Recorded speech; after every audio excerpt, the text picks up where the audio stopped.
ma tahay qof wax dhigashada jecel ma tahay qof jecel inuu darajo wanaagsan ama wax wanaagsan imtixaanaadka uu ku guuleysto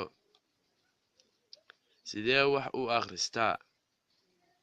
waqti bay qaadan kartaa in aad bedeshid dabeecadahaaga wax akhris laakiin markaad isku daydid muddo kadib waxay kuu noqon kartaa shay dabiici ah 5 waxyaabood oo kuu sahlaya inaad wax akhrisato 1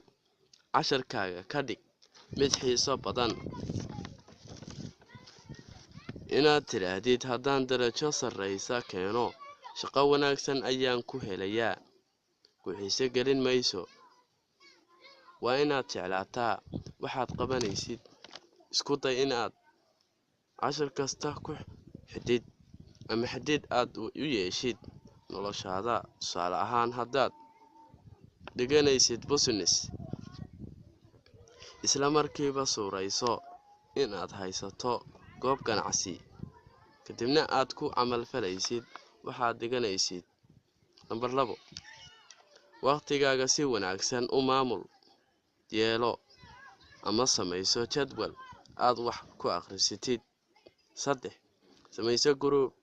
ama koox aad wada akhrisataan asxaabtaada ama ardayda wanaagsan aad isku fasalka tihiin iskugu keen meel kaliya ku wada akhrista qofba inta uu fahmo ayuu inta kale u sharixi karaa 4 ha gelin Facebook